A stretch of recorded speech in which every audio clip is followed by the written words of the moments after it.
What's up, family? So this video isn't just news, it's a masterclass in how broken systems create real world harm.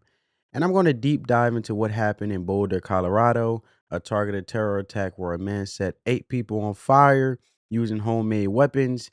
But more importantly, I'm going to show you how this was preventable.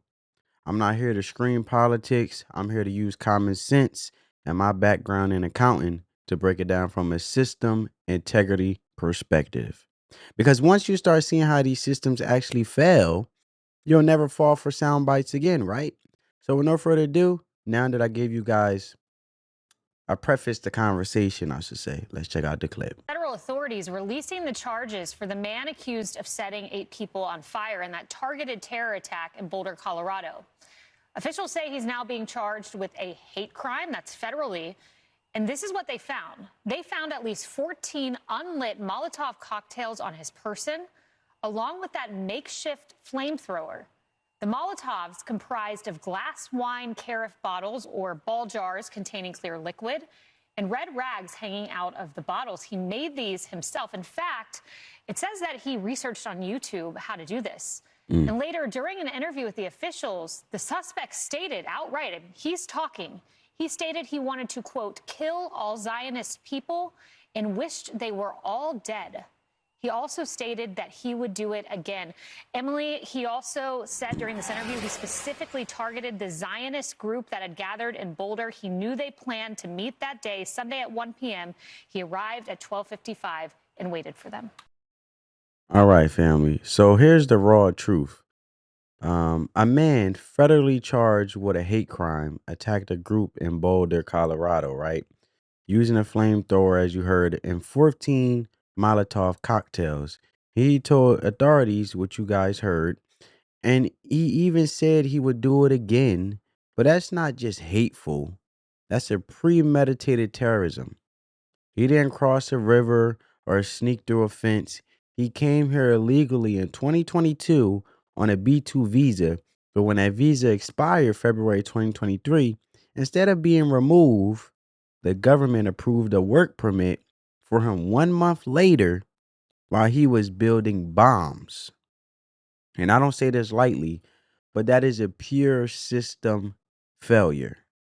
And from an accountant's lens, this is a breakdown in internal controls. In any organization, especially one managing national security, departments have to talk to each other, right? You don't use you don't issue financial statements without reconciling the books. You don't cut payroll if HR says someone was terminated. But here, visa status expired, asylum pending, work permit approved, no cross checks, no red flags, just green lights. An accountant, we call that material weakness. A flaw big enough to risk the whole operation. And guess what? It did. 8 people were burned alive because risk wasn't monitored. And my heart goes out to those families. But this happened during the Biden administration. And this is the jeopardizing of the national security of the everyday American citizen, the everyday Joe who gets up, work, pay taxes, and do their best to be an asset and be viable to their communities, let alone a hard-working, hard-earned American worker, right? And it's just hate all within itself, and it's sad. But now I want to take you guys to Caroline Levitt, as we know that she's the spokesperson. She handles the White House press conferences. That she was assigned by Donald Trump to handle those and speak on Trump's behalf when he can't be there. Is illegally in our country. He entered the country in August of 2022 on a B2 visa that expired on February of 2023. He filed for asylum in September of 2022. We've got the timeline that we want to put up on the screen after we read the statement there from Tricia McLaughlin. So he came in August 27th, 2022, September 29th, 2022. He filed a claim for asylum. February 26th, his authorization to stay expired. That was in 2023. But look at this. March 29th, 2023, a month after that, he's granted a work authorization by the Biden administration. What does that say, Caroline, about their vetting process? They had no vetting process. This is something President Trump has been calling attention to for years. He talked about this on the campaign trail, how the Biden administration was allowing illegal aliens from all over the world to come into our country illegally, unvetted, untested. We had a wide open border policy, and the president was right to point that out in his statement this morning. All of that has come to an end, though, John, and this administration is focused on deporting as many of these illegal aliens who entered our country as possible. Again, this is not going to be a place of asylum for those who seek to do harm in the United States of America. We have a legal immigration process for a reason that this administration is focused on strengthening. But in the meantime, we are conducting widespread deportation operations across this country to remove terrorists like this individual from our communities every single day. All right, we will continue to bring our viewers and listeners any new details from Boulder as we get them. Caroline, meanwhile, I want to ask you about the president and this big, beautiful bill. Rand Paul. All right, family. So let me get this straight. Because Caroline Levitt, she basically laid out the timeline. He entered in August 2022, filed for asylum in September, visa expired in February, got a work permit in March, and she said the Biden administration had no vetting process. Now, let's be clear. This isn't just about paperwork. It's about risk management, right? If someone overstays their visa and files for asylum, that should pause all other approval until vetting is complete. Instead, the system handed him legitimacy, and he used that time to plan a terror attack. That's not just a policy failure. That's a governance collapse. And in this case, the Biden administration has failed when it comes to governing and making sure that they prioritize the national security when it comes to everyday American people. Right? Now I want to take you guys to Governor Ron DeSantis over there in Florida. And he had to speak. He had something to say on his behalf. He weighed in, love him or hate him. He said something most people won't. And he said that the illegals should have never been here. He sure as hell should have been sent home when his visa expired. And he backed it up with action because Florida ramped up school security for communities, Jewish communities, deployed highway patrol, and coordinated emergency rescues out of Israel before the federal government did. And you don't have to agree with all his politics, but to recognize proactive leadership when you see it. And he said Florida isn't waiting for permission because when federal systems drag, states have to step up. And that's how you run an organization. If the top drops the ball, middle management doesn't sit around, they move. That's common sense. But check out what he had to say. But why are we letting people like this guy into the country from Colorado? He should have never been here to begin with. And he sure as hell should have been sent home when this visa expired. And this is the wages of having basically an open border for 4 years under the previous administration. But this whole thing and you saw it starting on October 7th, you saw what's happened at our universities, you've seen attacks against Jews, you saw the 2 Israelis in D.C., you see this Colorado. This is really sick, but we've got to take this seriously. And you shouldn't be allowing this, having policies that allow this to foment. I do think that there's a lot that goes on, quite frankly, in some of the lies that get spread in the media that probably get some of these guys wound up. But it's really, now we've done a lot in Florida over the years. This is nothing new for us to be responding. When October 7th happened, we were rescuing Americans out of Israel. We did that before Biden even did it, and he was the president of the United States. So we have done security for Jewish day schools. After October 7th, we sent highway patrol and other assets. So I don't know what we've received. I haven't personally. That doesn't mean that one of our agencies hasn't. but we'll continue to respond. All right, family. Now I want to take you to Tom Homan, right? The border czar. This was Donald Trump had to say before we get to Tom Homan, actually. Donald Trump had to say on X, he said, yesterday's horrific attack in Boulder, Colorado will not be tolerated in the United States of America. He came in through Biden's ridiculous open border policy, which has hurt our country so badly. He must got out under Trump policy. Acts of terrorism will be prosecuted, to the fullest extent of the law. This is yet another example why we must keep our border secure and deport illegal anti-American radicals from our homeland. My heart goes out to the victims of this terrible tragedy and the great people of Boulder, Colorado. Now, look, you don't have to agree with everything Trump says, but at the end of the day, we all should agree, no matter if you're a Democrat, Republican, whatever your politics is, that national security for the everyday American people who pay their taxes, however, the country should be as a whole secure from outside attacks, let alone other countries, because when it comes to other countries protecting our country, they're going to protect theirs first. So what's wrong with Americans in the United States of America protecting this country first, right? Just like other countries. It's common sense stuff. But you can tell that at the wage of open borders being for the last 4 years of the Biden administration, this is the consequences of those actions.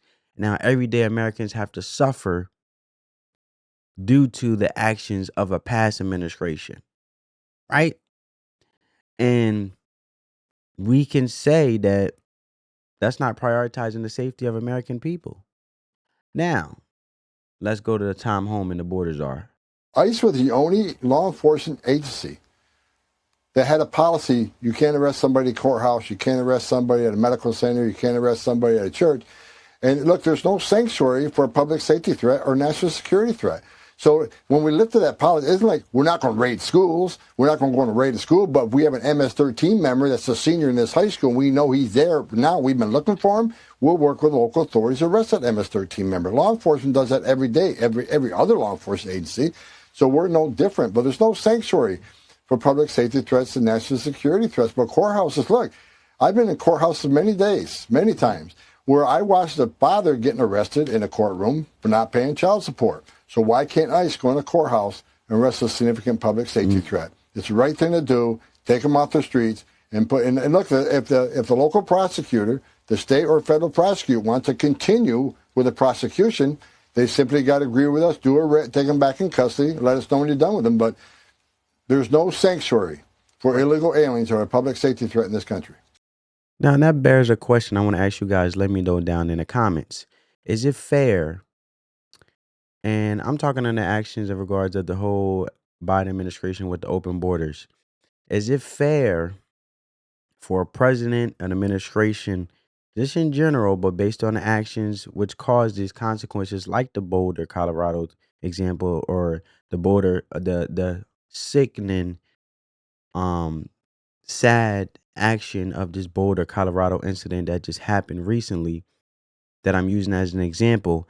Is it fair that the American people, the hard-working average Joe that pay taxes, that go to work, that try to be a valuable individual in their communities, that try to be a productive citizen who pays their taxes pays their taxes in regards of funding and actually paying the wages or salaries of these public officials that should be prioritizing the American people who elected them as a public official, right?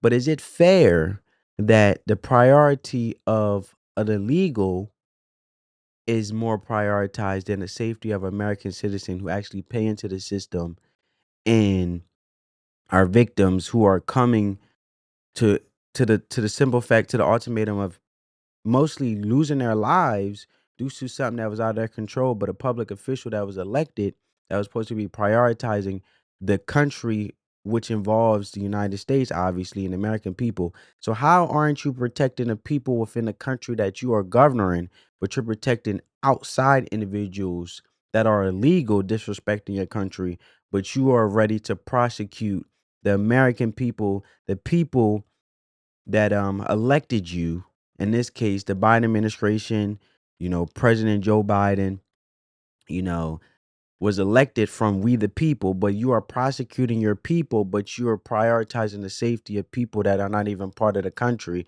and disrespecting the country that you're governing, coming in illegal, don't care nothing about your rules, your law, or no type of law and order. Is that fair, family? Comment down below. That's mind blowing to me. Now, common sense would say that's not fair, right?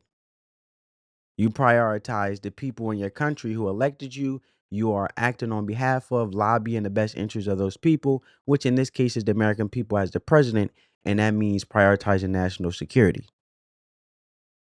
It's mind blowing. So, Tom Homan, he brought the realest take of it all. He said ICE had policies in place that made it impossible to arrest dangerous people in courthouses, hospitals, and churches. He said, we'll arrest a dad for unpaid child support in the courtroom, but we can't detain an MS-13 gang member. Right? So you'll arrest an American citizen with unpaid child support, but not detain an illegal immigrant. Now, I'm all for coming in the legal way because we can't go to other countries. Americans can't go to other countries illegally. So that's the definition of a double standard enforcement.